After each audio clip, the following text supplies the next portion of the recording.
The National Museum of Legends and Mythology is a museum in Manchester. Or is it? Today I'm going to take a look at this museum and see whether it could just be another myth, much like the exhibitions it purports to contain. So this came about actually when I was planning my days out videos, where to go, what to see, etc. And I can't actually remember how I found myself looking, but I found the website of the National Museum of Legends and Mythology. Okay, I'm thinking this could be an interesting one, as long as it's not all crackpot conspiracy theories. As I'm looking, I see it's in Manchester, a city not too far away from me, location of several of my previous videos. Great video idea, and a chance to see a museum in Manchester I'd never been to before. But I want to talk a bit about the website for the museum first. It is, at first glance, pretty convincing. It's laid out how you'd expect: an about page, opening hours, contact information, a visit us page with a map showing the location of the museum, a donations page. Even the information on the exhibitions seems pretty legit. Their current exhibitions: Mythology and the Monarchy, Ancient Mythology, Urban Legends, and more. There's even a couple of things I'm thinking about using for my deep dive series, ironically.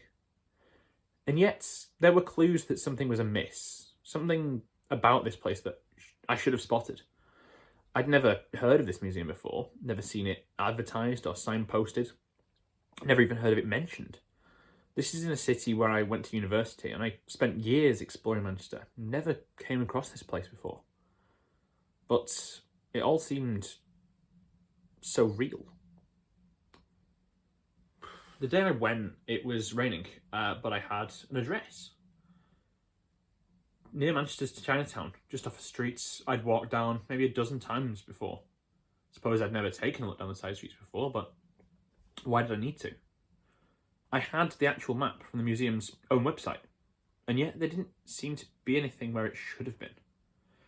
After a couple of walks up and down the same street, checking every shop front, sign, sort of upper floors I could, still nothing.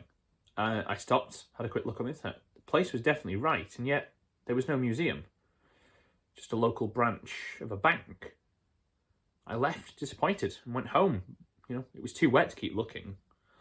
But the place continued to perplex me. Where was it? Had I just missed it? As it turned out, a more detailed internet search gave me the answers that no, I hadn't just been looking in the wrong place. There was a Reddit thread on r/Manchester. Someone who worked at the visitor centre in Manchester had been asked about the museum, and they'd never heard of it either. They couldn't find it. I wasn't alone. There was others equally baffled by the existence of this museum. And the comments on that thread gave me my answer. Nicholas Street, the street that the museum was on, only went up to number 23. And yet the museum was number 31. One of the photos on the website is of an exhibition in the Louvre, in Paris, not in Manchester. Looking back, the clues were there on the website, although, as with most myths and legends, you have to know where to look. There are just little hints you have to read into. Under the opening hours, the website states, we are occasionally open on evenings for special events, such as exclusive auctions and our famous lock-ins, where we drink cocktails and play mass hide-and-seek. If travelling by car, the museum urges you to drive home and get a bus.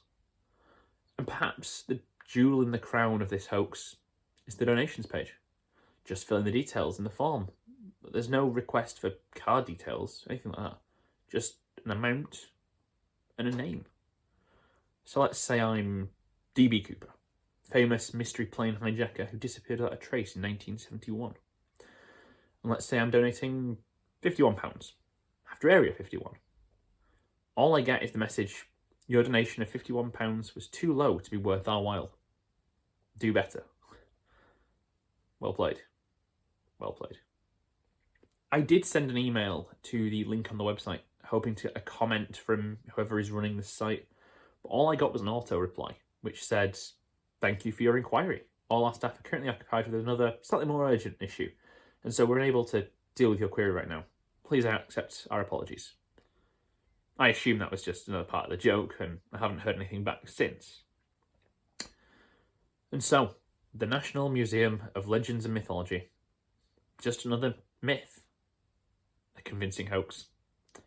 Part of me was disappointed it wasn't real. It looked genuinely interesting. And yet, in a way, the more interesting part was discovering I'd been duped. And I did have a good laugh, having a proper look on the website. But I suppose that's the way of myths and legends. I almost still want to believe that this museum is real. Maybe it is, and I'll get a comment saying I've just accused an entirely legitimate museum of being a hoax, just because I couldn't find it. Maybe. Maybe not. If you did enjoy this video and want to see more sort of Pinbox Jack Unboxed, my new deep dive series, then please subscribe down below and check out my previous videos on screen now. Hope you all have an amazing day, and I'll talk to you all next time.